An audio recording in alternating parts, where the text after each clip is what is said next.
Donc, Shalom Aleichem, bonsoir à tous. Alors, j'aimerais, avant de commencer le sujet,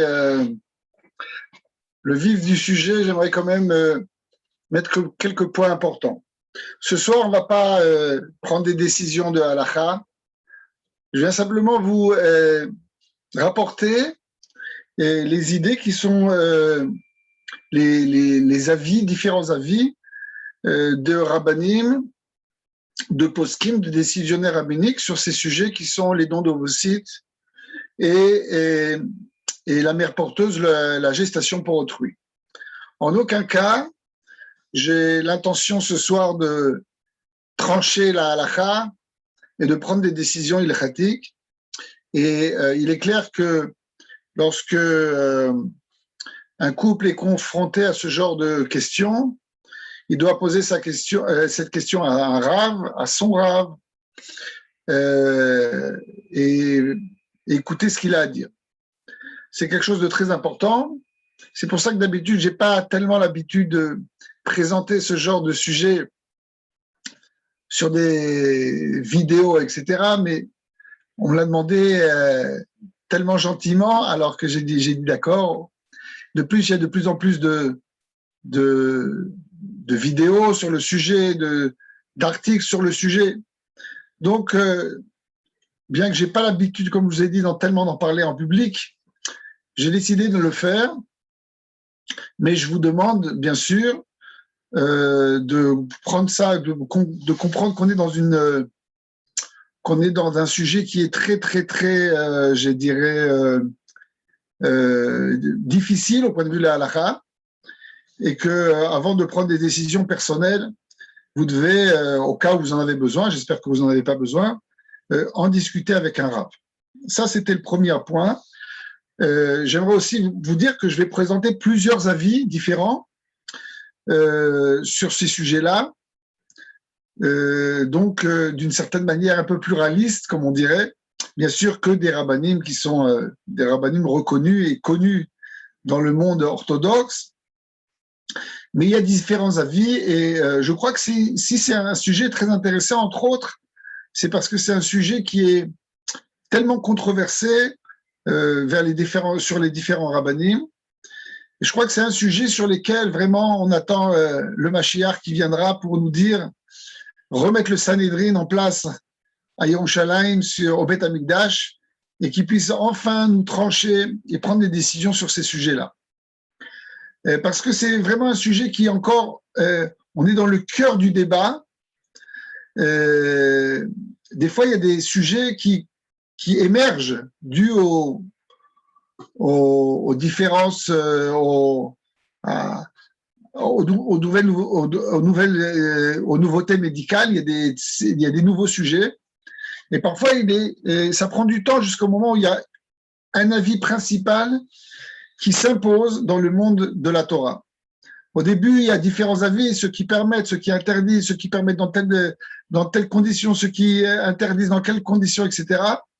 Et parfois, ça prend plusieurs centaines d'années jusqu'au moment où vraiment il y a un des avis devient l'avis principal dans le monde de la halakha. C'était vrai aussi pour quand on a parlé l'électricité au départ et son utilisation, par exemple, pour Yom Tov. Certains rabbins ont permis, certains rabbins ont interdit, certains rabbins au Maroc ont permis, d'autres rabbins ont interdit, etc. Il a fallu vraiment un certain temps pour que il y ait plus ou moins un avis qui prenne le dessus et qui se fasse accepter plus ou moins par le clan Israël. Et là, je crois, encore une fois, dans ces sujets-là qu'on parle, la gestation pour autrui, les dons d'ovocytes, on est encore dans le cœur du sujet, le cœur du débat ilchatique. Ce qui serait intéressant aussi, c'est de faire une comparaison, mais je ne vais pas le faire ce soir, entre l'éthique, je dirais, française, puisque je parle avec des francophones. Vous savez que la gestation pour autrui, ce qu'on appelle les mères porteuses, c'est quelque chose d'abominable aux yeux du législateur français, aux yeux de l'éthique française, l'éthique médicale française. Et en Israël, c'est quelque chose de plus ou moins accepté, aux États-Unis aussi. Et là, c'est quelque chose d'intéressant, ce serait intéressant de faire une comparaison, de voir quels sont les arguments français, francophones, et quels sont les arguments de l'autre côté de l'Atlantique, que ce soit des États-Unis ou l'autre côté de la Méditerranée, que ce soit en Israël. Je ne vais pas le faire ce soir, ce sera peut-être un autre débat, c'est quelque chose d'intéressant, mais peut-être moins ilkhatique. Donc, puisque vous voulez de la halakha, plus que de l'éthique, on va plus rentrer sur le sujet au niveau de la halakha. Je vous ai préparé une petite présentation PowerPoint.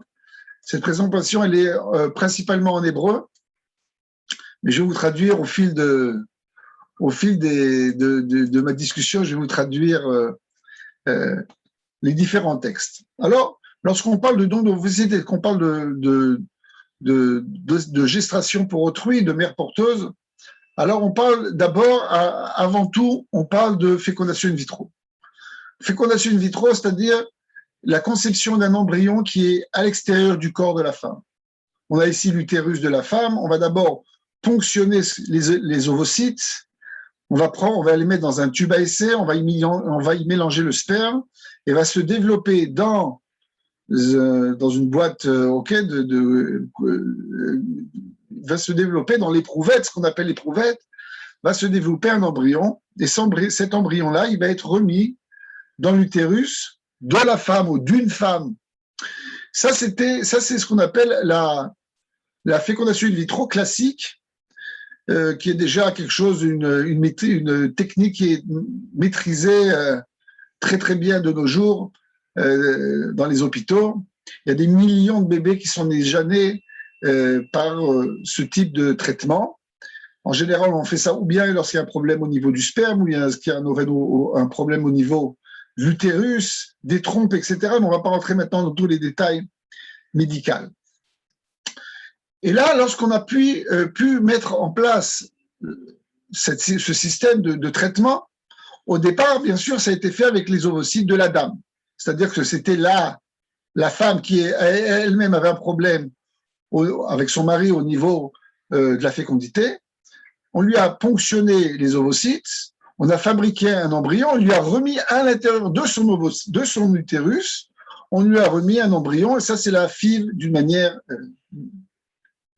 banale, c'est pas le mot, mais classique. Et alors là, on est arrivé avec une possibilité, avec le temps, ça a mis plusieurs dizaines d'années à pouvoir même penser à faire une chose pareille. Au départ, c'était même impensable au niveau de la réflexion des médecins. C'est de se dire, si cette dame, elle est née sans ovaires, ou bien que ses ovaires ne fonctionnent plus, alors dans ce cas-là, on va pouvoir prendre peut-être l'ovule d'une autre femme, le sperme de son mari, fabriquer un embryon et lui remettre dans son utérus. Et c'est ce qu'on va appeler un don d'ovocytes, c'est-à-dire une femme qui va tomber enceinte, mais pas par le biais de ses propres ovocytes, mais par le biais d'ovocytes d'une autre femme plus jeune, peut-être qui n'a pas de problèmes médicaux, bien sûr. Et on va fabriquer un embryon et on va le remettre dans l'utérus de cette femme qui va donc tomber enceinte de l'ovocyte d'une autre femme, mais du sperme de son mari, et elle va accoucher d'un bébé. Et bien sûr, on va se poser la question, qui est considéré comme la mère de cet enfant? Est-ce qu'on va considérer que c'est l'ovocyte qui va définir la maternité de cet enfant, ou est-ce que ça va être l'utérus, la gestation et l'accouchement qui va définir la maternité? Vous savez que chez nous, la maternité, c'est quelque chose d'important. D'abord, c'est important pour tout le monde, pour toute la terre entière, bien sûr, c'est important de savoir qui est la maman de cet enfant. Mais aussi, il y a une autre dimension dans le judaïsme, puisqu'on parle que le judaïsme passe par la mère. Et donc, peut-être que là, on va rentrer dans une question ilkhatique, question de halakha, à savoir si on a pris, par exemple, l'ovocyte d'une femme non juive et qu'on a fabriqué un embryon et qu'on l'a mis dans l'utérus d'une femme juive, est-ce que cet enfant est juif? Est-ce qu'on va selon l'utérus ou est-ce qu'on va selon l'ovocyte ou bien le contraire. Si on a pris l'ovocyte d'une femme juive et qu'on a mis cet ovocyte, on a fabriqué un embryon et on l'a mis dans l'utérus d'une femme non juive. Est-ce que cet enfant est juif ou non? Donc là, je vous ai présenté jusqu'à maintenant le don d'ovocytes. Après de longues années, une autre technique a été inventée. Encore une fois, rien n'a été inventé, mais a été tout d'un coup, on a décidé de l'utiliser à d'autres escients. C'est de faire une fécondation in vitro d'une femme de ses propres ovocytes, mais cette femme ne peut pas porter l'enfant. Et donc, pour des problèmes, pour des questions qui sont des questions médicales, et on va lui proposer de mettre cet embryon dans le ventre d'une autre mère qui va lui porter son enfant pour elle. Ce qu'on appelle donc la gestation pour autrui. Cette femme, il y a une femme qui tombe enceinte, il va avoir une gestation pendant 9 mois, mais pour une autre femme. Et au moment de l'accouchement, ce bébé va passer dans les bras de la mère biologique, d'une certaine manière, de la mère qui est celle qui est d'où proviennent les ovocytes. Et encore une fois, on va poser la même question. Alors, est-ce qu'on va selon l'utérus ou est-ce qu'on va selon les ovocytes? Est-ce que si la femme qui est porteur de l'enfant est non juive, est-ce que l'enfant est juif ou non? Ou est-ce que la femme qui donne les ovocytes, mais qui demande à mettre l'enfant et qui va grandir dans le ventre de cette femme qui est juive, est-ce que l'enfant est juif ou non? Donc on a, d'une certaine manière, le don d'ovocytes et la gestation pour autrui, c'est plus ou moins la même question. Il y a bien sûr d'autres questions qui rentrent en jeu. On ne va pas en parler ce soir. Par exemple, est-ce qu'on a le droit de vendre son corps? Est-ce que ça s'appelle vendre son corps? Est-ce qu'on a le droit de faire une machination du corps humain? On va le transformer en ustensile d'une certaine manière pour pouvoir donner la vie à pour une autre femme, etc. On ne va pas rentrer dans ce débat qui est le débat, je dirais, au cœur de la société française aujourd'hui, qui voit dans ce système de gestation pour autrui quelque chose d'abominable. Pour eux, c'est un retour d'une certaine manière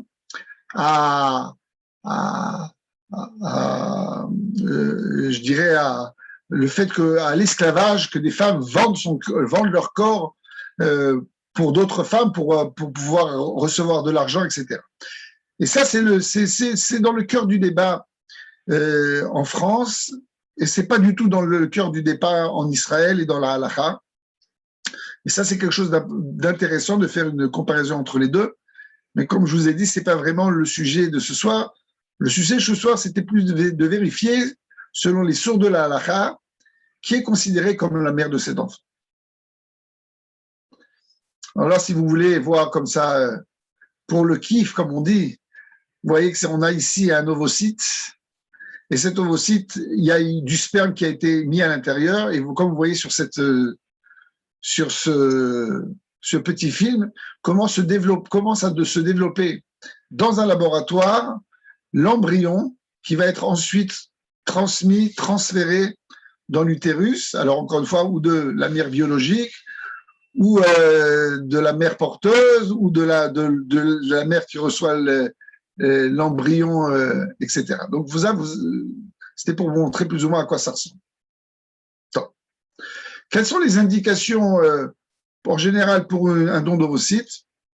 Alors, bien sûr, l'âge de la femme. Si une femme se marie à l'âge de 50 ans, il y a peu de chances qu'elle puisse avoir un enfant avec ses propres ovocytes. Il faut savoir que jusqu'à l'âge de 35 ans, on est au top de la qualité des ovocytes, et plus on avance dans l'âge, la qualité et la quantité des ovocytes va en diminuant, jusqu'au moment où on se trouve à une ménopause.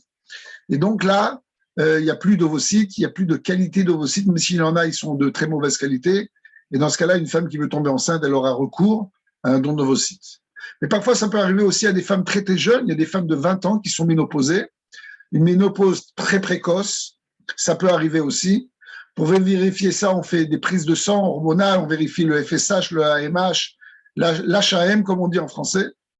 Et il y a aussi bien sûr, aussi d'autres indications. Ça peut être une femme qui, malheureusement, a eu un cancer et qui a dû avoir de la chimiothérapie, de la radiothérapie, Et ces techniques, on sait qu'elles abîment énormément les tissus ovariens et qu'elles provoquent le fait qu'une femme ne pourra plus avoir d'enfants. Alors aujourd'hui, ces dernières années, les médecins ont compris l'enjeu et la gravité de cette situation. Et aujourd'hui, avant de prendre une femme, qu'elle soit mariée ou non, on lui propose, d'une manière systématique, on lui propose une possibilité de congeler des ovocytes, de congeler des embryons, de congeler des fragments d'ovaires pour pouvoir les mettre de côté et lui préserver sa fécondité pour que Imirti Hachem, cette femme va survivre à la maladie, elle pourra ensuite utiliser ses propres ovocytes ou ses propres fragments d'ovaires, ses propres embryons pour pouvoir avoir des enfants. Aujourd'hui, c'est quelque chose qui, je dirais, est obligatoire pratiquement, à moins qu'on est dans un cas où vraiment on a un cancer terrifiant, où on est obligé, le jour même où on a découvert le cancer, de faire tout de suite une opération, enlever les ovaires, etc., etc., etc. Mais en général, c'est pas le cas. On a toujours un peu de temps, et le peu de temps, il est suffisant pour pouvoir essayer au moins de faire une préservation de la fécondité de cette femme. Il peut y avoir aussi des questions qui sont des raisons qui sont génétiques. Il y a des femmes qui ont ce qu'on appelle un syndrome de Turner. Un syndrome de Turner, c'est une femme à qui lui manque un chromosome. Au lieu d'avoir deux chromosomes X, vous savez que les femmes, quand on regarde le chromosome numéro 23, la paire de chromosomes numéro 23, normalement, on devait avoir 2 X. Et là, on se trouve avec un X. Il manque à cette femme un chromosome. Normalement, on devait avoir 46 chromosomes et cette femme, elle a 45 chromosomes. Le fait d'avoir perdu c'est même pas perdu, c'est que dès le départ, il lui manque un chromosome, provoque chez ces femmes-là des problèmes médicaux. Et le problème majeur qui est en rapport avec le don d'ovocytes, c'est que cette femme est stérile, ses ovaires ne fabriquent pas d'ovocytes, et donc elle ne pourra pas avoir d'enfants. Et si cette fille qui découvre ça en général, vraiment quand elle est toute petite, bien sûr, voudra peut-être un jour se marier, avoir des enfants, et la seule possibilité, c'est d'avoir recours à un don d'ovocytes. Il y a une autre possibilité, aussi une autre maladie génétique qui existe, qui s'appelle X-Chavir, ou Fragile X. Le Fragile X, c'est sur le chromosome X, mais là, cette femme, elle en a 2, mais elle a une duplication, elle a un morceau en plus sur son chromosome X, et cette duplication peut provoquer d'abord le fait qu'elle ait des enfants, des garçons avec un retard mental, mais ça provoque aussi le fait que pour elle, elle a une réserve ovocytaire, c'est-à-dire le nombre d'ovocytes avec qui elle vient au monde, est beaucoup plus réduit, et donc elle a moins de chances de pouvoir tomber enceinte. Il faut qu'elle se marie très, très, très, très rapidement si elle veut avoir des enfants, et si ça prend un peu de temps, etc., etc., il est possible qu'elle va se retrouver, encore une fois, avec un nombre d'ovocytes très, très faible et une impossibilité de tomber enceinte. C'est donc ça les indications pour les dons d'ovocytes. Quand on parle de mère porteuse, alors là, on parle de problème de l'utérus. Ou bien on parle d'un problème d'une femme qui est née sans utérus. C'est ce qu'on appelle le syndrome de Mayer-Rokitansky. Il y a des filles, malheureusement, qui naissent sans utérus.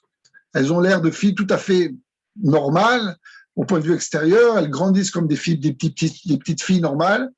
Et puis, elles arrivent l'âge de 13 ans, 14 ans, 15 ans, 16 ans, 17 ans, 18 ans. Il n'y a toujours pas de règles. Ces filles ne sont pas réglées. Les mamans, en général, elles commencent à s'inquiéter. Au bout d'un moment, elle prend sa fille chez le gynécologue qui va lui l'envoyer peut-être faire une échographie et on va se rendre compte qu'il manque un utérus, ou bien on a un utérus tout à fait atrophié, ou bien qu'on n'a pas du tout d'utérus. Et ces filles-là, bien sûr, ne peuvent pas tomber enceintes. Pour pouvoir tomber enceinte, il va falloir avoir... elles ont des ovaires, elles peuvent avoir des enfants, au point de vue où on peut fabriquer un embryon, mais elles ne peuvent pas porter cet embryon. Donc, elles vont devoir demander l'aide d'une autre femme pour pouvoir porter cet enfant. Il faut savoir que ces dernières années, commencent à se développer dans le monde des greffes d'utérus. Okay, le fait de prendre l'utérus d'une autre femme et de la greffer chez une autre femme. Et dans ce cas-là, c'est cette fille qui a ce syndrome de Rokitansky qui tomberait enceinte de elle-même. Elle tomberait enceinte par fécondation in vitro, par le fait qu'on lui ait greffé l'utérus d'une autre femme, ça peut être de sa maman, qui après avoir eu Baruch Hashem plusieurs enfants, décide de lui donner son utérus pour qu'elle puisse avoir elle-même des enfants. C'est ce qui s'est passé plusieurs fois dans le monde. En France, ça s'est fait une fois uniquement, c'est quelques derniers mois, je crois à Nantes, si je dis pas de bêtises, dans l'hôpital de Nantes. Le premier endroit dans le monde où il y a eu ce genre de traitement, c'est en Suède, où il y a déjà plusieurs dizaines de bébés qui sont nés. En Israël, on n'est pas encore arrivé à ce type de traitement. Il y a des médecins qui partent justement dans d'autres pays comme la Suède, etc., où il y a déjà plusieurs cas qui ont été faits pour apprendre à faire cela et pouvoir au bout d'un moment peut-être le faire en Israël. Donc ça, c'est ce qu'on appelle le Rokitansky, c'est donc des filles qui naissent sans utérus. Il y en a qui ont des utérus, mais qui ont des utérus de très mauvaise qualité, des femmes qui ont eu des fausses couches à répétition qui font que dans l'utérus, il y a des adhérences et que il n'y a pas de l'utérus est tout à fait plein de morceaux de chair, etc. De sorte qu'il n'y a pas de possibilité pour un enfant de se développer. Ces femmes-là aussi ont besoin, c'est ce qu'on appelle le syndrome de Asherman. Ces femmes-là, elles ont aussi besoin de dons de mères porteuses.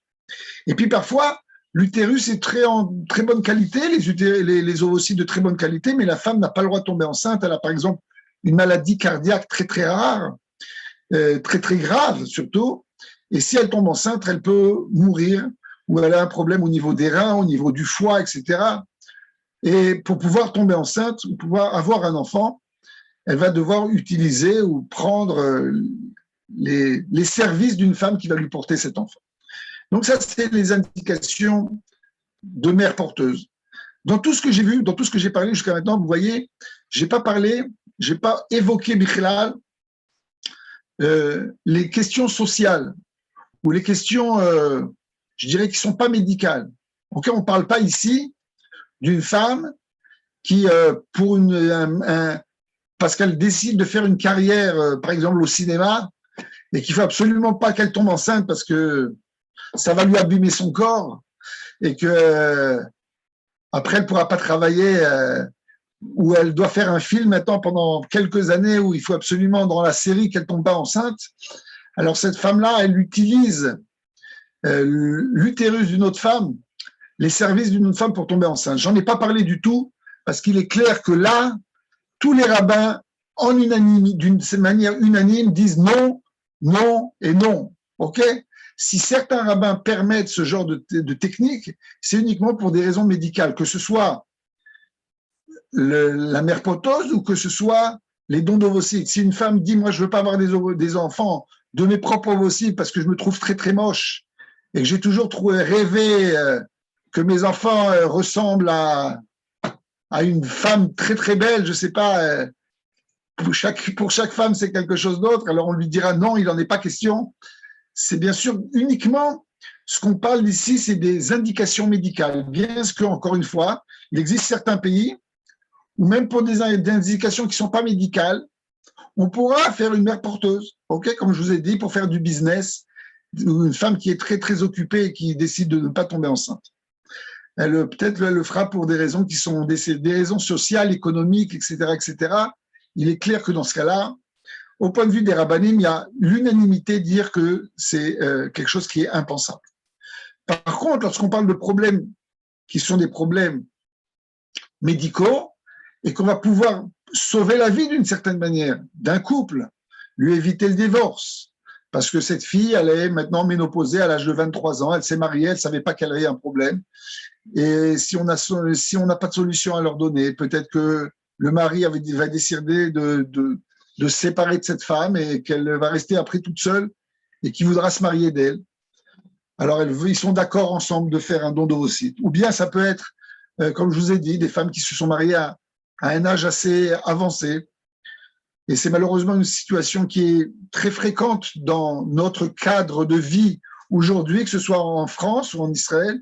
Il y a énormément de filles qui sont célibataires, qui arrivent à l'âge de 40 ans, qui cherchent encore leur mari et qui malheureusement, au bout d'un moment, l'horloge biologique va faire qu'elles pourront plus avoir d'enfants.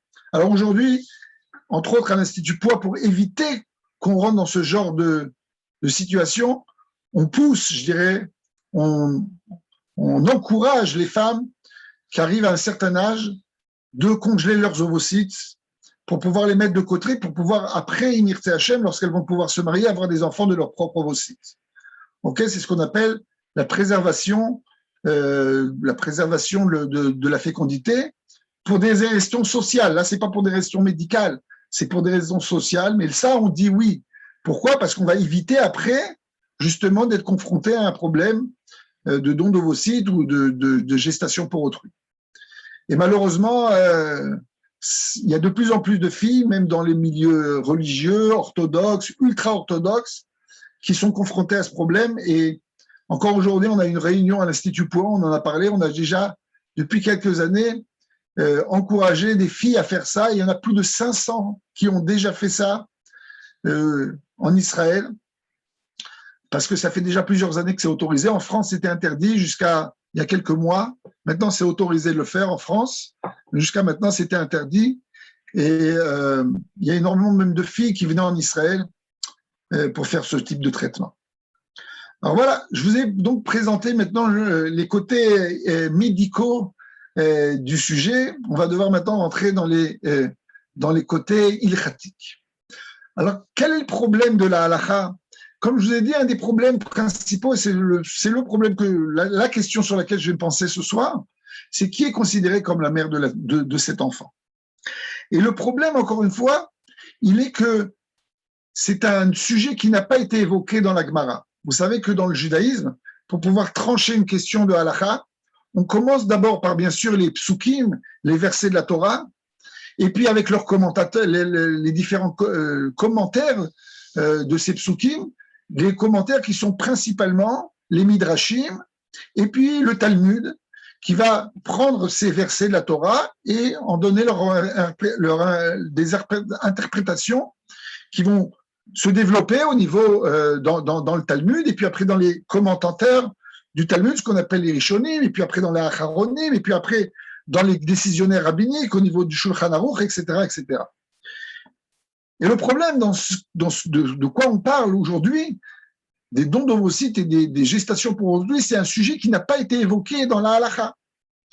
Parce que la première fécondation in vitro sur Terre, ok, ça s'est réalisé il y a à peu près 40 ans avec une petite fille en Angleterre qui est née, qui s'appelle Louise Brown, qui est aujourd'hui mère d'enfants. Donc déjà, on a prouvé que lorsqu'une femme est née par fécondation in vitro, elle peut sans aucun problème avoir des enfants. Elle a eu des enfants d'une manière tout à fait naturelle. Mais c'est uniquement depuis 40 ans, 45 ans que cette petite fille est née. Alors, il y a eu bien sûr des tentatives avant, quelques années avant, etc., etc. Mais si on part 2000 ans en arrière, à l'époque du Temple, à l'époque du Talmud, à l'époque des Rishonim, c'était quelque chose de tout à fait impensable. Et je dirais que même c'était une conception qui n'existait pas dans l'esprit des gens. Parce que dans le Talmud, on trouve énormément de sujets qui peut-être à l'époque étaient quelque chose de très très rare, ou même quelque chose qui était hypothétique, qui n'existait pas encore, mais les rabbins ont pensé au sujet. Mais là, c'était quelque chose d'impensable. Pourquoi c'était quelque chose d'impensable? Parce que d'abord, il n'était pas connu dans le monde qu'il y a ce qu'on appelle des ovocytes. Ok, pour nous, les ovules, c'est quelque chose de clair. Chaque enfant qui a fait un peu de biologie, il sait que dans les lapins, il y a des ovules, quand dans les poules, il y a des ovules, et dans les femmes, il y a des ovules. Et comment on le sait? Ben, on l'a vu sur le microscope. Voilà, vous avez ici un ovule qu'on voit sous microscope. Mais le premier qui a vu un ovule sous microscope, c'est De Graaf, qui est dans les années 1600 quelque chose. c'est-à-dire au XVIIe siècle. Avant le XVIIe siècle, il n'y a pas, personne n'a vu un ovule. Et donc pour eux, c'est déjà quelque chose d'innovant et c'est quelque chose d'impensable quand on ne sait pas que ça existe. Du sperme, on savait qu'il y avait, c'est quelque chose qu'on peut voir à l'œil nu, mais un ovocyte, c'est pas quelque chose qu'on peut voir à l'œil nu. Et même si on coupe un lapin, ce qu'il a fait de grave, il a coupé un lapin en petits morceaux, plutôt une lapine. Et même si on coupe en petits morceaux une lapine, on ne trouvera pas d'ovule, uniquement si on utilise un microscope. Et c'est lui qui a utilisé la première fois un microscope pour pouvoir voir cela.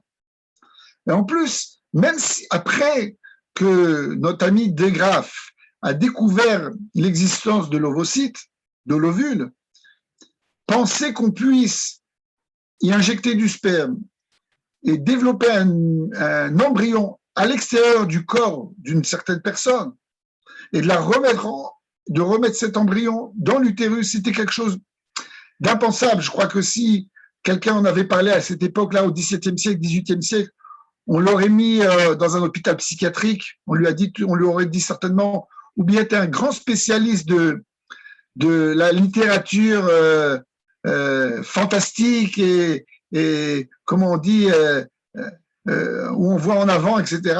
J'ai oublié le mot. Ou bien tu es un fou. Alors si c'était à l'époque du Talmud, on lui a dit encore plus, tu es complètement dingue. Ok, de quoi tu parles? Comment est-ce que on peut créer un enfant à l'extérieur du corps de la femme? C'est quelque chose d'impensable. Et donc, c'est des notions qui sont extérieures, je dirais, étrangères à la pensée talmudique. Il a fallu arriver dans les années, comme je vous dis maintenant, il y a à peu près 50 ans, peut-être disons encore 50 ans avant, où il y a eu peut-être déjà des tentatives qui ont été faites, parce que bien sûr, ça a mis du temps jusqu'au moment où ils ont réussi à vraiment créer cet embryon qui puisse se développer. Et le moment où Louis Braun est né, il y a déjà eu des tentatives bien avant, mais pas plus de 50 ans avant. Donc on parle d'un chidouche, d'une nouveauté médicale qui a uniquement 100 ans. Alors même s'il y a quelqu'un qui a y pensé bien avant, c'était vraiment pas à l'époque, avant bien sûr De Graaf, etc., etc. Et donc c'est ça le problème principal de notre sujet. C'est on est en train de discuter d'un sujet dont on n'a pas vraiment des sources ilchatiques, des sources de la halakha, des sources talmudiques pour pouvoir répondre à la question. Et ça va être le travail des gdolim, de ce qu'on appelle les gdolim, les grands de la Torah. On va essayer de trouver, parce qu'on on pense, on croit et on a la foi qu'il y a toutes les réponses dans la Torah. Mais parfois, il faut savoir où les chercher. Et pour ça, il faut être un grand de la Torah, comme je vais vous montrer maintenant, pour pouvoir prendre un sujet qui n'a rien à voir, qui n'a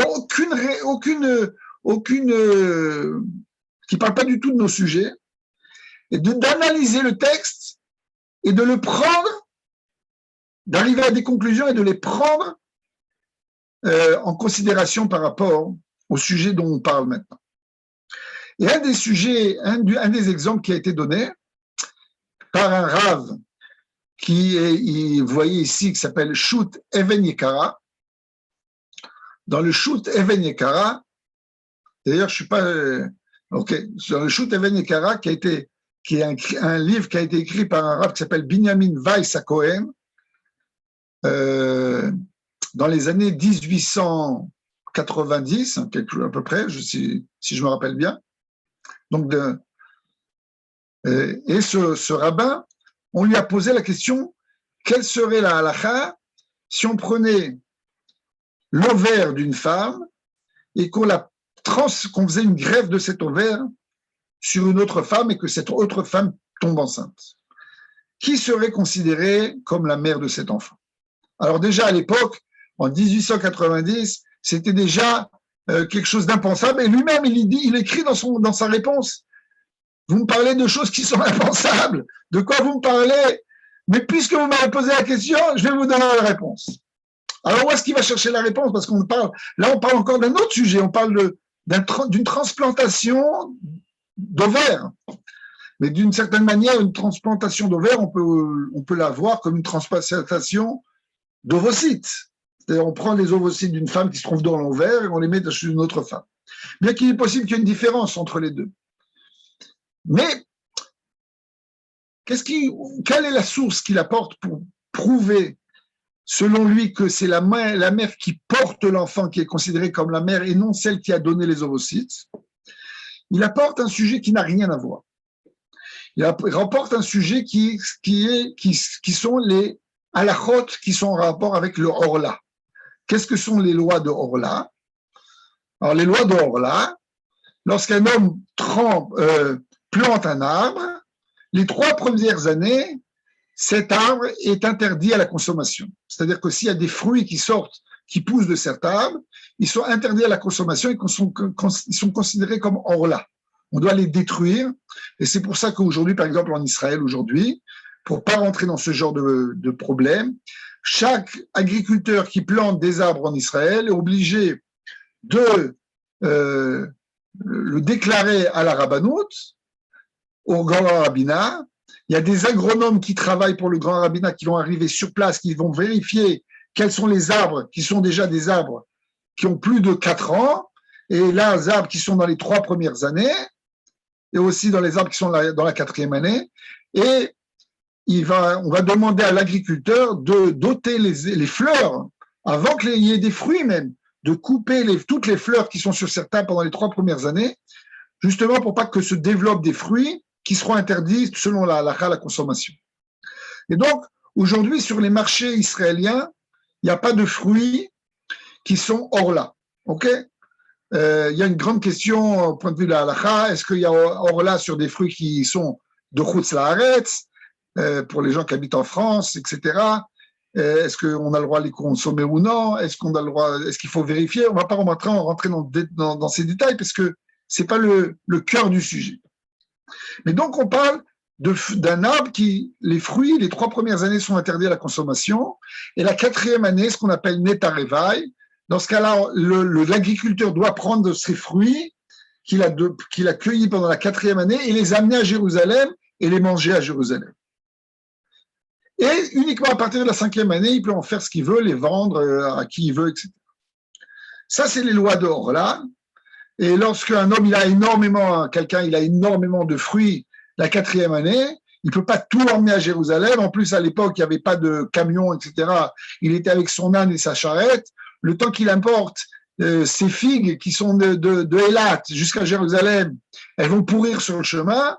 Alors, dans ce cas-là, il peut faire ce qu'on appelle le pidion, prendre une certaine somme d'argent, de dire, voilà, la kedusha, la sainteté de ces fruits, elle passe sur cet argent, et avec cet argent, il va à Jérusalem, et là, il va au restaurant, avec une bonne table, avec tous les fruits qu'il a, il peut inviter plein d'amis et faire un grand festin à Jérusalem. Et c'est le but d'ailleurs. Tout le but de ça, c'est de montrer la centralité de Jérusalem et du fait qu'on soit tellement heureux de manger la première fois ces fruits qu'on doit aller les manger à Jérusalem et ni à Tel Aviv, ni à Haïfa, bien que c'est des villes qui sont bien sûr saintes, mais il n'y a pas comme la sainteté de Jérusalem. Alors, le Talmud nous pose une question. Si on a fait une greffe, alors je vais donner un exemple. On a pris par exemple un tronc d'un citronnier, on a coupé toutes les branches, etc. On est uniquement avec le tronc. On a fait une entaille, comme vous voyez sur la photo que je vous ai apportée, et on a mis des branches, pas de citron, mais de pamplemousse. Et on les a entaillées, ce qu'on appelle le greffe et la greffon, etc. Et moi, je ne suis pas un spécialiste d'agronomie. Et on les a plantés à l'intérieur. On a mis, il faut mettre des conditions. Et ces branches de pamplemousse, elles ont intégré le citronnier. Et qu'est-ce qui va sortir de ces branches de pamplemousse? Ben, des pamplemousses. Tout simplement des pamplemousses. C'est-à-dire qu'on a une greffe. Alors, qu'est-ce qui se passe? Pose la question le Talmud. Si on a pris un tronc qui a déjà 10 ans, 15 ans, un vieux tronc, et on a pris des branches d'un pamplemoussier qui a moins de 3 ans. Et donc, J'ai pris les branches sur ce pamplemousse et il y a des fruits, ils sont interdits à la consommation. Mais maintenant, je les ai coupés, je les ai greffés dans un vieux tronc. Ces branches ont été intégrées, greffées au tronc et maintenant poussent des pamplemousses. Est-ce qu'ils sont permis à la consommation ou ils sont interdits? Alors, encore une fois, si je vais selon la génétique, on a des fruits qui sont des pamplemousses. Le pamplemousse, il vient d'un arbre qui est moins de 3 ans, moins de 4 ans. Mais si je vais selon le tronc qui a donné sa sève et qui a donné la possibilité à ces fruits de se développer, d'abord aux branches de pouvoir vivre, et de pouvoir sortir des fruits, etc. Alors dans ce cas-là, si je vais selon la source, mais pas selon la génétique, parce que la génétique du tronc, c'est des citrons. Alors dans ce cas-là, on aurait le droit de manger les pamplemousses. Et la décision, la conclusion du Talmud, c'est qu'on va selon la schema, selon le tronc, le vieux tronc, et on ne va pas selon les branches qui sont nouvelles. Et nous vient le Rav Weiss, allez, en 1894, si je me rappelle bien, il nous dit, voilà, on a la source qui peut prouver que si on prend les ovaires d'une femme, pour vous donner comme ça, pour faire les choses encore un peu plus spéciales, d'une femme blanche, ok, et qu'on prend ces ovaires et on les greffe chez une femme qui est de couleur de peau noire, et va sortir un bébé blanc, parce que les ovocytes qui sont dans les ovaires sont de la génétique d'une femme blanche, et bien selon le Rav Weiss, la mère de l'enfant, ce ne sera pas la femme qui a donné les ovaires, mais c'est la femme qui a accouché cet enfant. C'est la femme qui a donné la vie à cet enfant. C'est la femme qui a eu la gestation pendant 9 mois. Et selon le Rav Weiss, il nous apporte ici un point important, qu'on ne va pas selon la génétique, mais on va selon la gestation et la grossesse et l'accouchement. Ok?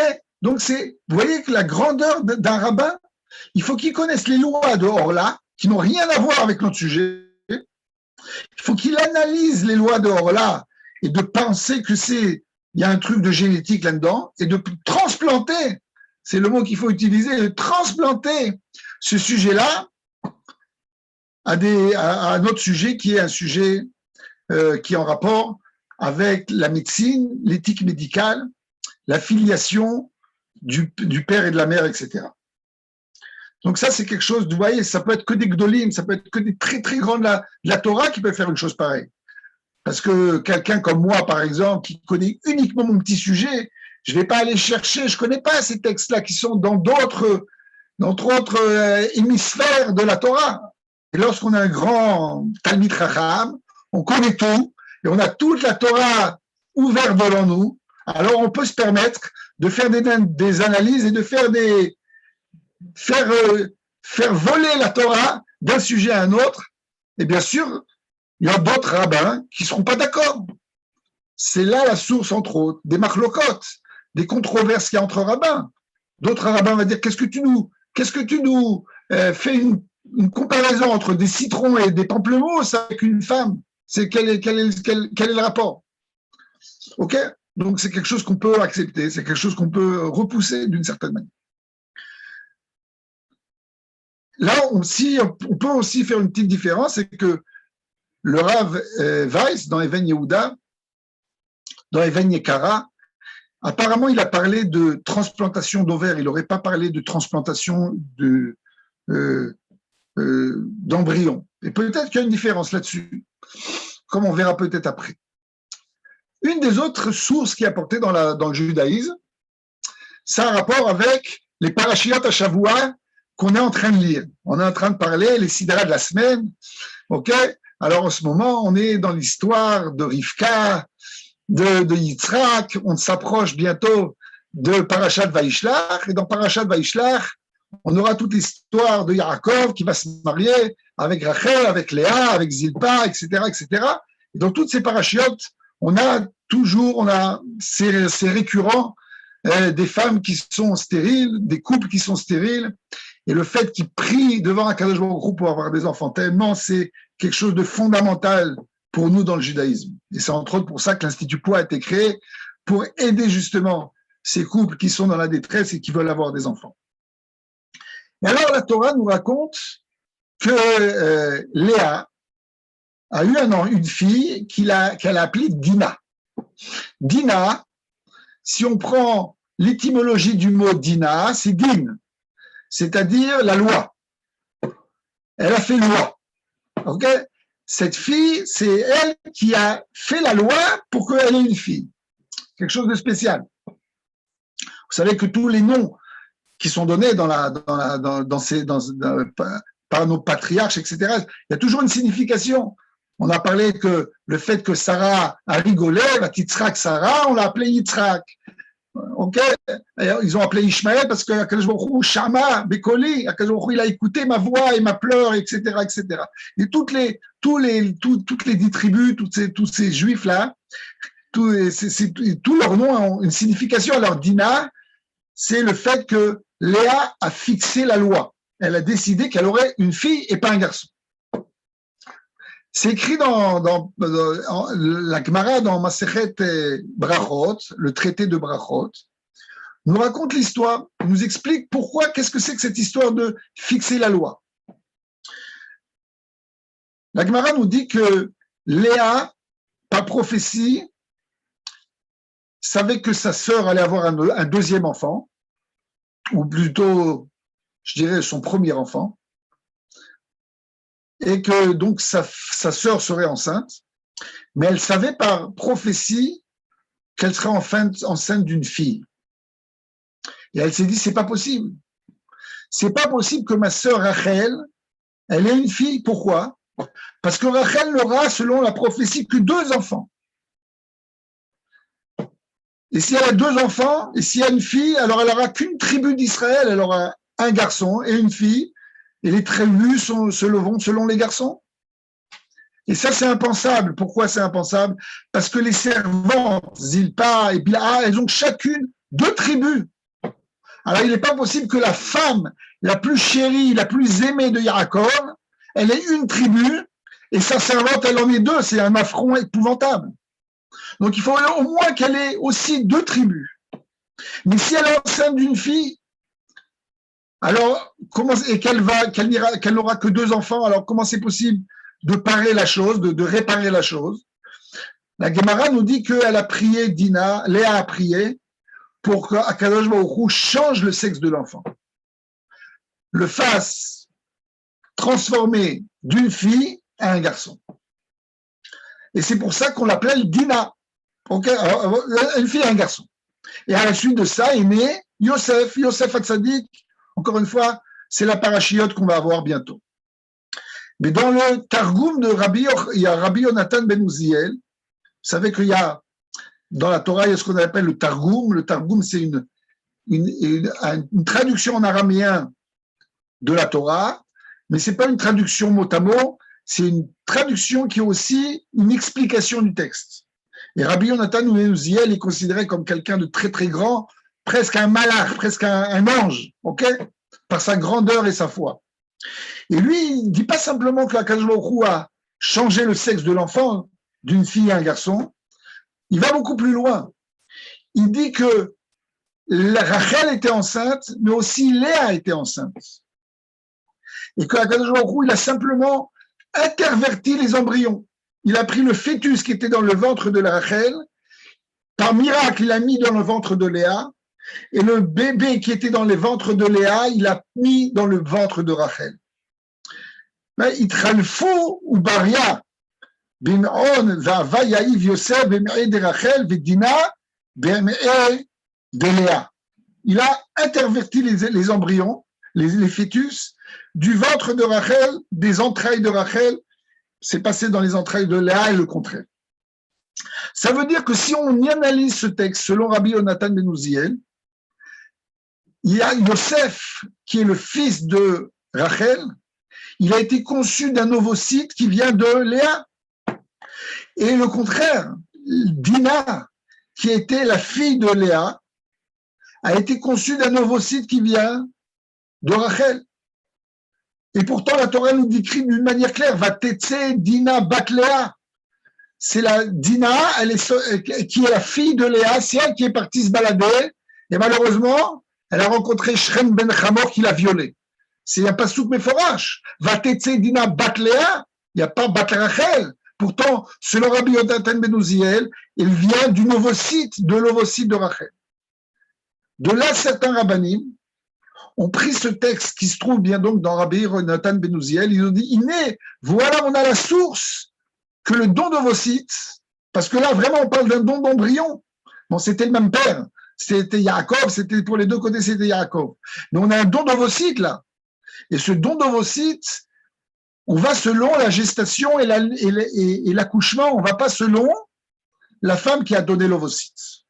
Alors, bien sûr, il y a certains rabbins qui disent comment c'est très bien cette histoire, c'est très intéressant, il y a certainement une profondeur, mais on ne peut pas apprendre de la halakha d'histoires qui sont, même s'ils ont été donnés par Rabbi Yonatan Ben Uziel, ok, c'est des midrashim, ça a une signification peut-être spirituelle, il faut réfléchir à l'idée, mais de là apprendre des halachot, c'est un peu poussé. Et d'autres rabbanim disent non, pourquoi pas? Rabbi Yonatan Ben Uziel, c'était un des plus grands rabbanim de toutes les générations du Ham Israël. C'est pas quelqu'un d'inconnu. Et pour lui, c'est clair que ce serait donc pas l'ovocyte qui fixe la maternité, mais la gestation et l'accouchement. Je vous rapporte encore une fois, vous voyez, plusieurs sources.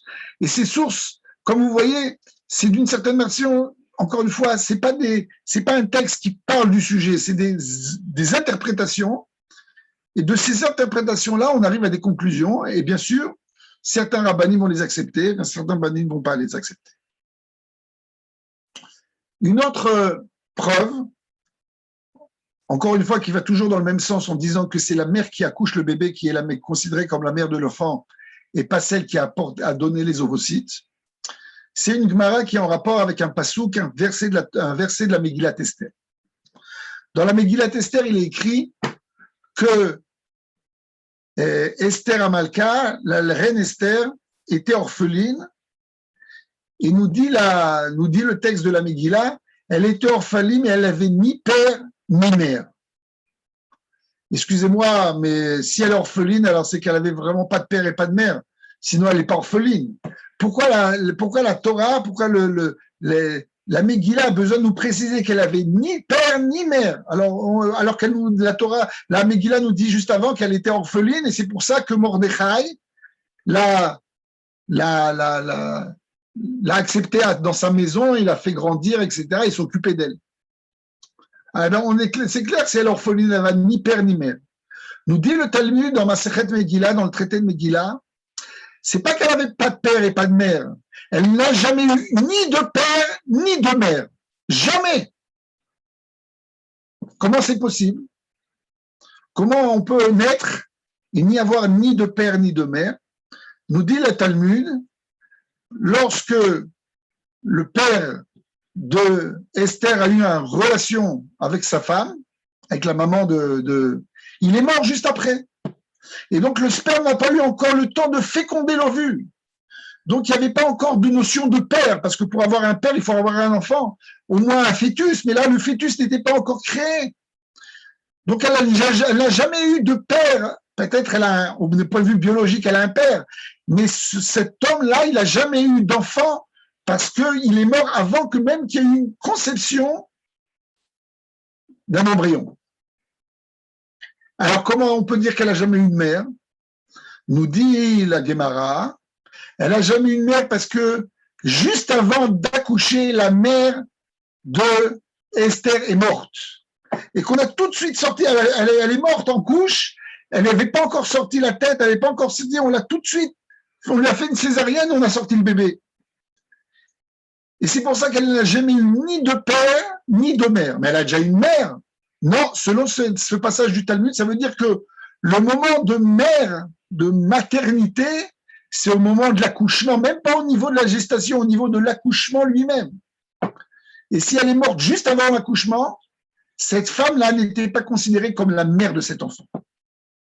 Ça peut se comprendre parce que dans certains passages du Talmud, on dit que l'enfant, il est considéré comme un des membres de sa mère. De la même manière qu'on a un corps, on a une jambe, on a un foie, on a un bébé qui est dans le ventre, qui est tout à fait dépendant pour sa vie de la femme qui porte cet enfant. On peut le considérer comme un de ses membres. Alors quand est-ce que cet enfant, il va être considéré comme un être indépendant au moment où il va sortir, où il va pouvoir respirer d'une manière naturelle, et là, la mère sera considérée comme la mère. Avant, c'était simplement la femme qui avait un membre en plus, qui va bientôt sortir. OK? Et c'est pour ça que, encore une fois, certains rabbanim, et là, c'est comme ça que explique Rashi cette Gemara. Alors, pour certains rabbanim, on a ici la preuve que c'est le moment de l'accouchement qui va être considérable et qui va être le moment propice ou bien qui va décider qui est la mère de cet enfant. Et selon ça, selon tout ce que je vous ai apporté jusqu'à maintenant, ça va prouver que c'est la mère qui est enceinte et qui accouche le bébé qui sera considérée comme la mère de l'enfant et pas la femme qui a donné les ovocytes. Ou bien on va donner le contraire. Si on parle de gestation pour autrui, la femme qui sera la mère ilchatique, selon encore une fois cette pensée-là, c'est la mère porteuse qui est la mère de cet enfant et pas celle qui a donné les ovocytes et pas le couple qui a donné le père, il est vraiment le père, mais pas la mère. Et selon cette conception, lorsqu'une femme elle porte un enfant pour un autre couple, au moment où elle va accoucher l'enfant et qu'elle va donner ce bébé au couple, qui est le couple biologique, d'une certaine manière, elle va abandonner son enfant pour faire plaisir à une autre femme. OK? Alors, pour certains, c'est quelque chose d'abominable, pour d'autres, c'est quelque chose de merveilleux. Vous savez, quand moi, j'ai grandi en France, alors il n'y avait pas ce genre de coutume, et des gens m'ont dit qu'au Maroc, en Algérie, au Yémen, c'était quelque chose de courant, qu'une femme qui avait, Baruch Hashem, plusieurs enfants, et elle avait une sœur qui était stérile, et ben au moment de l'accouchement, elle lui disait à sa sœur, voilà, je te donne mon bébé, moi j'en ai déjà Baruch Hashem 4, 5, en plus on est des gens très pauvres, on n'a pas beaucoup de moyens, et toi malheureusement, tu n'as pas eu d'enfant, alors prends ce bébé et occupe-toi de ce bébé et tu seras sa maman. Pour moi, c'est fini, c'est pas mon bébé, c'est le tien. Alors on peut voir peut-être avec des yeux européens de nos jours, français, que ce soit israélien, comme quelque chose d'abominable. Mais vous voyez que dans certaines contrées juives, c'était quelque chose pour eux. Le plus grand chesed qu'on pouvait faire, c'était de pouvoir donner son propre enfant à une femme qui n'en avait pas. Donc déjà, les conceptions de qu'est-ce qui est bon et qu'est-ce que c'est mauvais, etc., c'est vraiment, vraiment dépendant, entre autres, de la période dans laquelle on vit, des mœurs dans lesquelles on vit, etc.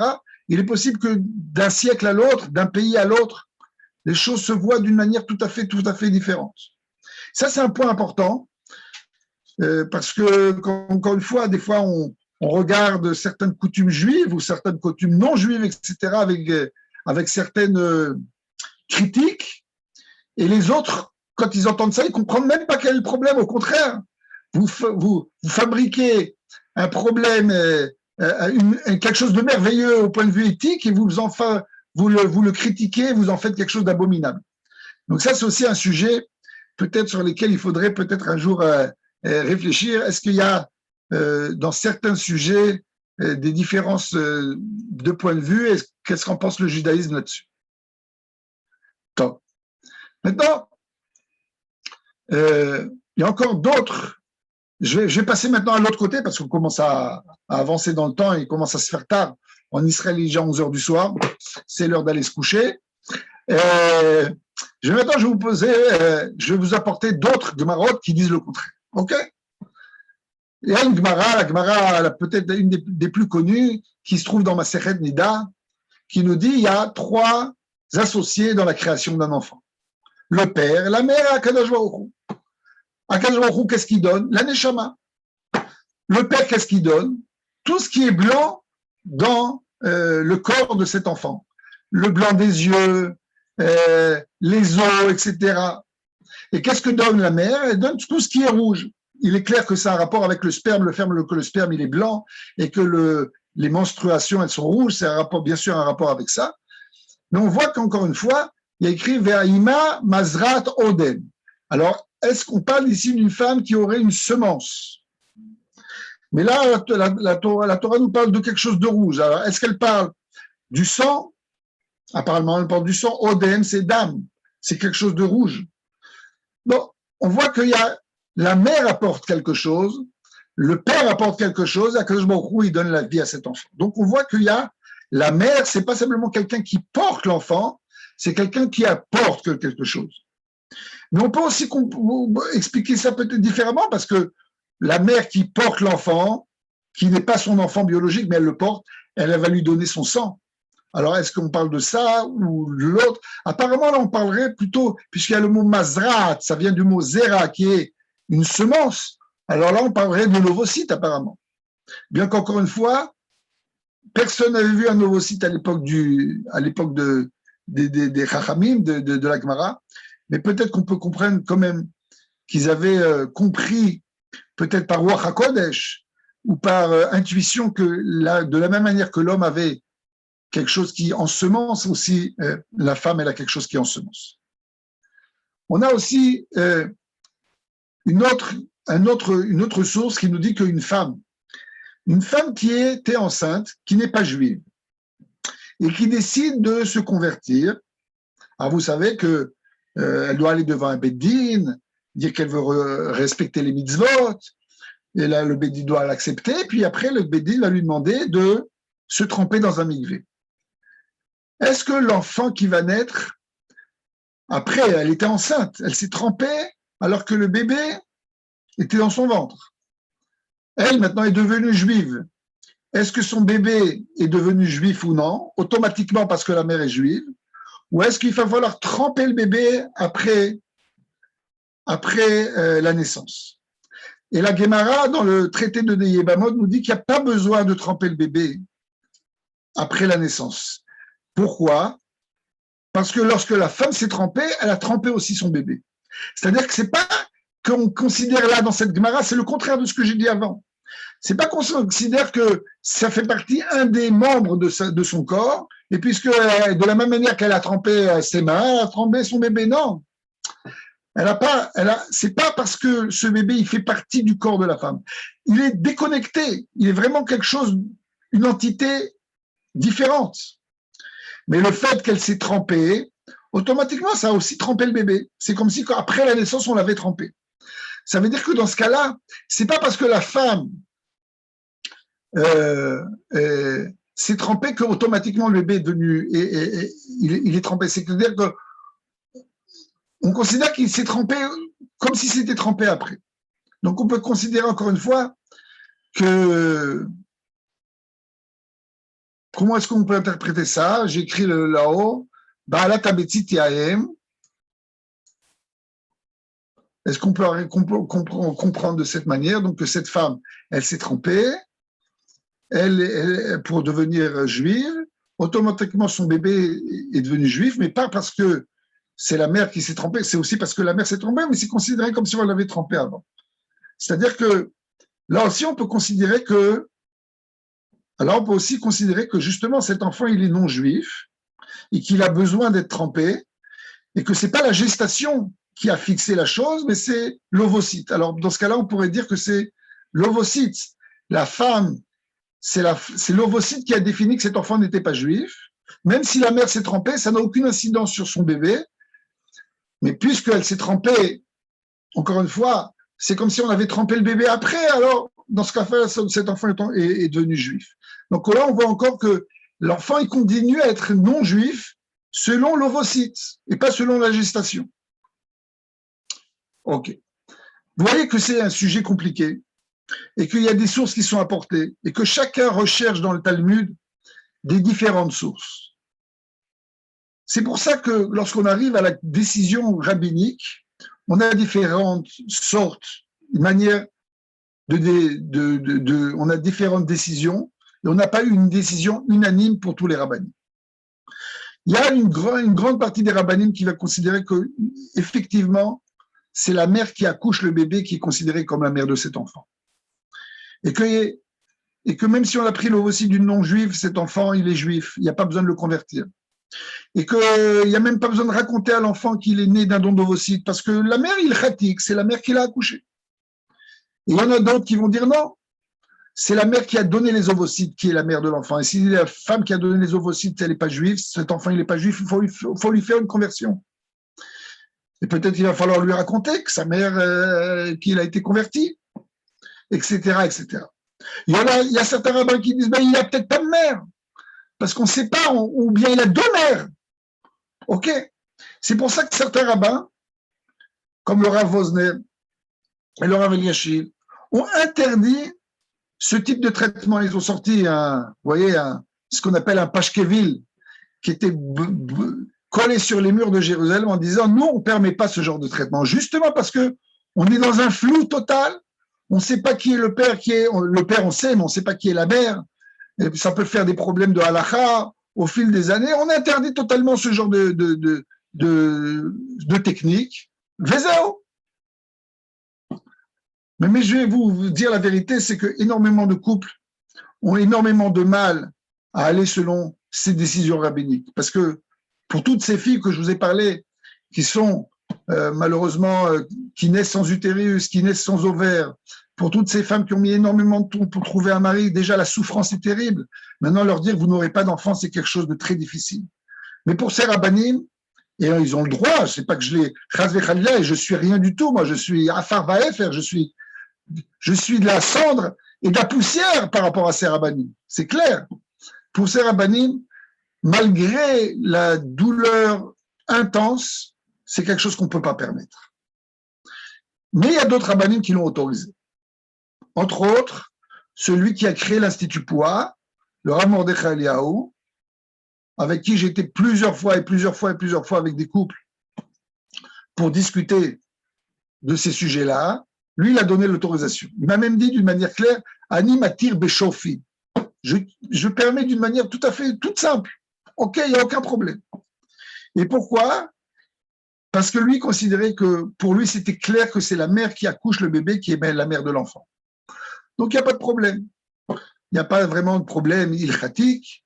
On peut prendre l'ovocyte d'une femme non juive, même on peut prendre l'ovocyte d'une femme juive. Et ça, tout ça, ça n'a aucune importance. La seule mère qui existe, c'est celle qui accouche le bébé, et l'enfant, il est juif. Il m'a même écrit une lettre qui écrit d'une manière claire que, vous voyez, cette lettre, elle est écrite là, elle n'a pas été écrite à moi, mais au Rav Menachem Bouchta, l'Institut Poua.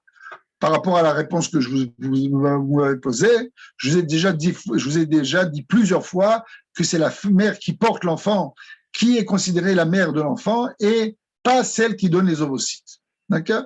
Donc, il n'y a pas besoin de faire la conversion de cet enfant.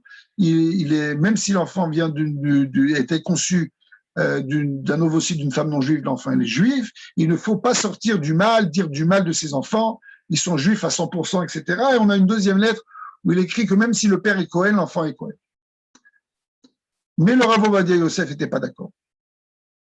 Le Rav Ovadia Yosef est resté au moins dans le flou, en disant, c'est pas quelque chose de clair, toutes les sources que vous nous avez apportées, on peut les interpréter d'une autre manière, et là on ne parle pas de la cacheroute d'un camembert, est-ce qu'il est cachère ou pas cachère, on parle vraiment de quelque chose de beaucoup plus décisif, important, c'est la judaïté de l'enfant.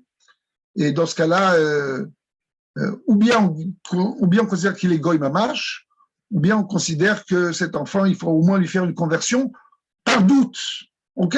Parce que les choses ne sont pas claires. Et encore une fois, je vous ai apporté ici deux grands rabbins parce que je pense qu'en France, vous avez entendu parler et du Rav Ovadia Yosef et du Rav Mordechai Eliyahu, et bien sûr, comme vous voyez en dessous, il y a énormément de rabbins qui ont été, selon la pensée du Rav Mordechai Eliyahu, le Rav Ephraim Greenblatt, qui est un des élèves du Rav Moshe Feinstein aux États-Unis, le Rav Shaul Israeli qui est à Jérusalem, le Tzitzi Eliezer, c'est le Rav Waldenberg qui était à Jérusalem, le Rav Moshe Sternburg qui vit encore, qui se trouve à Jérusalem, qui est en rapport avec la Ida Haridite, et puis encore d'autres rabbanim qui ont été apparemment dans ce sens-là, même s'ils l'ont interdit. Certains rabbins l'ont interdit, mais ils ont dit si la femme l'a fait, l'enfant il est juif, il n'y a pas besoin de conversion. C'est apparemment l'idée aussi du Rav Vosner de Bnei Brak. Et par contre, il y a d'autres rabbanim qui ont été selon l'ovocyte en disant voilà, si on prend le bébé, l'ovocyte d'une femme noire, on met dans une femme blanche, le bébé il sera noir. Donc la génétique c'est pas rien, c'est quelque chose d'important. Ça va marquer l'enfant, etc., etc. Donc on peut considérer qu'elle est la mère vraiment de l'enfant et que l'autre elle est simplement une mère porteuse, ou bien on peut considérer qu'il y a au moins un doute, ok. Et donc le Rav Ovadia Yosef a demandé qu'une conversion soit faite sur les enfants, alors que le Rav Mordechai s'opposait au fait qu'une conversion soit faite sur les enfants. Une des arguments qui a été apporté par le Rav Mordechai Eliyahu, et par entre autres beaucoup de rabbanim qui sont en rapport avec la Kabbalah, comme la famille Abou Chatzira, Rabbi David, Rabbi Elazar, etc., qui sont des hommes de Kabbalah, eux aussi ont été selon ce principe que c'est la mère qui accouche le bébé qui est considéré comme, qui porte le bébé, qui accouche le bébé, qui est considéré comme la mère de l'enfant. Parce qu'ils ont rajouté aussi un élément qu'on n'a pas vu jusqu'à maintenant, c'est à quel moment la neshama rentre dans le bébé. Est-ce que dans l'ovocyte il y a une neshama? Est-ce que dans l'embryon il y a une neshama? Ou est-ce que la neshama rentre dans le bébé plus tard? Et selon la tradition, selon une Gemara, la tradition nous dit que la neshama rentre dans le bébé au 40e jour de la grossesse.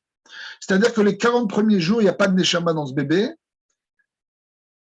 Et donc, si, Chazve Khalila, par exemple, une femme fait une fausse couche, alors l'enfant qui viendra après sera considéré comme le Bechor, comme le premier-né, bien qu'il y a déjà eu un enfant dans son utérus. Mais puisqu'elle a fait une fausse couche avant 40 jours, ce bébé, c'est pas qu'il vaut rien, Chazve Khalila, mais il n'est pas considéré comme un être humain parce qu'il n'a pas de neshama. Il n'a pas d'âme. Et c'est uniquement après 40 jours qu'il reçoit l'âme. Et donc, nous dit le Rav Mordechai, entre autres, voilà, dans l'ovocyte, il n'y a pas de neshama, dans l'embryon qui se trouve dans l'éprouvette, il n'y a pas de neshama. Qui est-ce qui va être le vecteur pour descendre la neshama dans ce bébé? C'est la femme qui est tombée enceinte. Et donc, c'est elle la mère de l'enfant. Mais encore une fois, certains rabbanim considèrent que non, que dès le début, il y a une neshama. C'est fait pas la majorité des rabbanim, mais certains le pensent. Donc, encore une fois, ces arguments sont controversés. Donc, je vous ai apporté ici, vous voyez, les différents avis, et c'est pas moi de trancher, ok. Surtout que moi, je suis en Israël. Certaines personnes qui nous écoutent sont peut-être en France. Ils ont des autres rabbanim. Il y a les rabbanim du consistoire, il y a les rabbanim qui sont pas du consistoire, etc. Il n'y a pas d'unanimité sur ces sujets-là. Ces dernières années, il y a de plus en plus de rabbanim qui considèrent que, puisque c'est quand même un grand sujet et qu'il y a un doute, alors il est quand même préférable à la fin, lorsque le bébé va naître, d'aller au Beddin et de faire une conversion. Parce que dans la halakha, convertir un bébé, lorsqu'on est pratiquant, ok, lorsqu'on respecte les mitzvot, c'est pas quelque chose de tellement compliqué. La Gemara nous dit d'une manière claire que on peut ger katam adbilim oto al da'at beddin, ok, on peut tremper un bébé dans un mikvé devant un beddin et même s'il est goy complètement, on l'a amené du Brésil, on l'a amené d'Arménie, etc. Il y a plusieurs pays qui font de l'adoption et une famille juive peut tout à fait prendre un bébé comme ça, le tremper dans le mikvé et le rendre juif. Pourquoi? Parce que on considère que pour le bébé, c'est quelque chose de positif de devenir juif. Ok?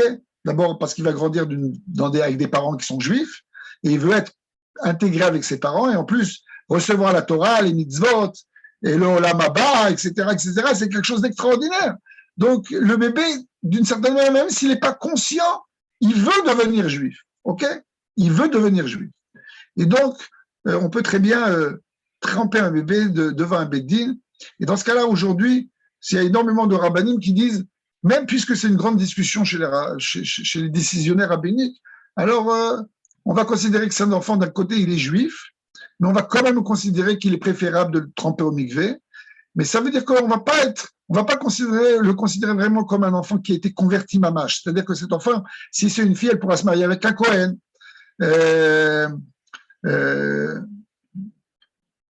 Etc., etc. Vous comprenez qu'il y a, puisque c'est pas vraiment un enfant qui sera considéré comme un enfant non juif, mais il y a un doute. Donc il y a il y a des différentes manières de voir les choses, et je crois que aujourd'hui, alors dans la pratique, sachez que il y a énormément de dons d'ovocytes qui sont faits en Israël. On est un des pays où il y a le plus, je ne sais pas si où il y a le plus, mais il y a énormément de dons d'ovocytes. Alors qu'en France, pendant des années, c'était interdit par la loi française. Et les femmes de France allaient en Espagne, les femmes de France allaient en Belgique pendant des années pour faire ce genre de traitement de dons d'ovocytes. Les femmes juives allaient par le biais justement de l'Institut POA dans certains pays comme l'Ukraine ou la Roumanie, etc., où on a une possibilité de surveillance rabbinique des traitements. Et certaines femmes vont à Chypre aujourd'hui pour faire ce genre de traitement. Il y en a qui viennent. Alors en Israël, c'est impossible parce que de venir en Israël pour faire ce genre de traitement parce qu'il faut être israélien. Mais en Israël eux-mêmes, il y a très très peu de donneuses d'ovocytes.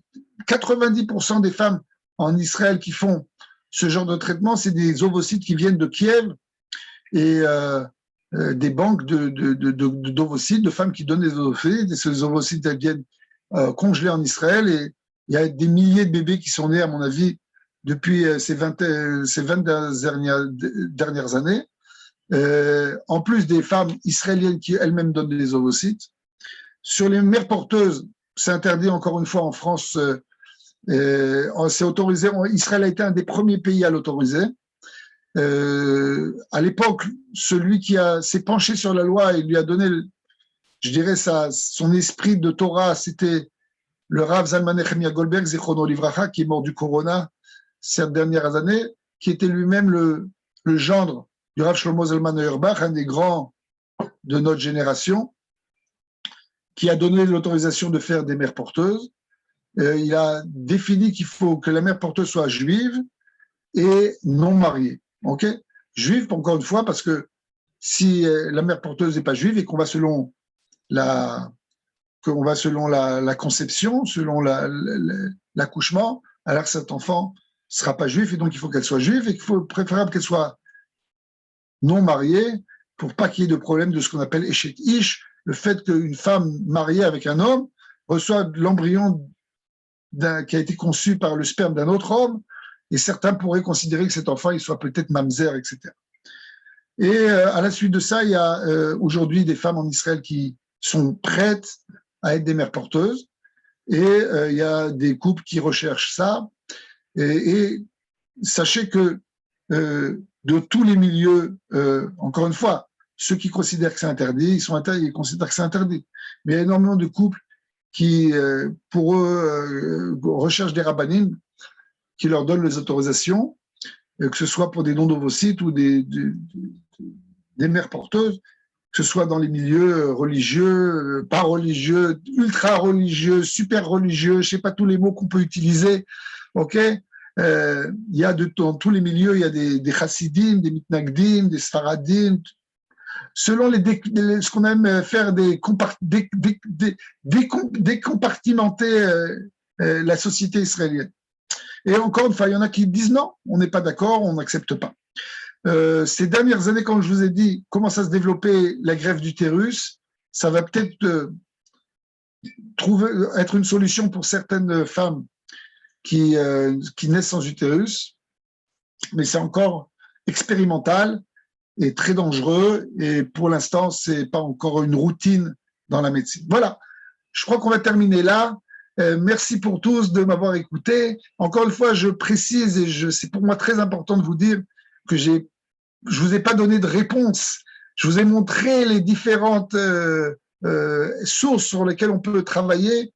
Ceux qui disent que c'est la femme qui accouche, ceux qui disent que c'est la femme qui donne l'ovocyte, c'est la mère porteuse ou l'autre mère qui est... il faut bien sûr, chas vechalila. D'abord, je vous bénis tous, je ne vous connais pas, je ne sais pas qui est en face de moi, je vois que des petits ronds noirs, des petits carrés noirs, mais je vous bénis tous pour que vous ne soyez pas confrontés à ce genre de questions. Merci Hachem que vous ayez des enfants en bonne santé, d'une manière naturelle. Mais si on est confronté, alors sachez que ce n'est pas des choses qui sont tabous, c'est des choses à laquelle on peut réfléchir. Encore une fois, chacun selon son rave. Et chacun, ce n'est pas à moi de les décider pour ceux qui veulent avoir d'autres rabbanim. Et voilà. Et Mirtz Hachem, on va se retrouver dans d'autres occasions pour des sujets peut-être plus rigolos. Bracha v'atzlacha à tous. Shalom, shalom. À bientôt à tous.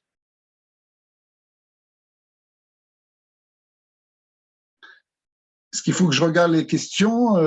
Est-ce qu'il y avait des questions? Je ne sais pas.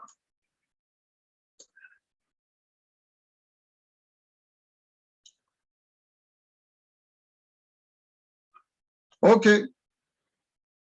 Merci pour tous vos remerciements. À bientôt. Shalom, shalom. Alors, comment se fait le diour d'un bébé? Comme je vous ai dit, il faut aller au Beddin, s'engager que cet enfant grandisse dans la Torah, dans les mitzvot, et après, le Beddin accepte et font tremper le bébé dans le mikvé. OK, tout simplement. C'est pas tellement compliqué. Il n'y a même pas besoin, on peut le faire ça à n'importe quel âge, et il n'y a même pas besoin la Gemara nous dit que si à l'âge de 13 ans, l'enfant décide de rejeter son judaïsme, il a le droit de le faire. Mais on n'est pas obligé de lui poser la question. C'est-à-dire que si un enfant, il arrive à la bar mitzvah, il fait sa bar mitzvah, il est tout heureux de faire sa bar mitzvah avec tous ses copains, avec sa famille, il monte à la Torah, etc., on n'a pas besoin de lui poser la question, est-ce que tu veux continuer à être juif, pas continuer à être juif, d'une manière naturelle. Il continue et il n'y a pas de problème de halakha. Donc c'est pour ça que certains rabbanim considèrent qu'on n'a pas besoin de, encore une fois, même si on lui a fait une conversion, on n'a pas besoin de lui raconter. Et d'autres rabbanim peut-être considéreront que oui, on a besoin de lui dire et de lui poser la question. Chez Besorot Tovot Yeshuot Venechamot Bracha Vatzlacha Lekulam. À bientôt, Imir Tzachem en Eretz Israël. Au revoir.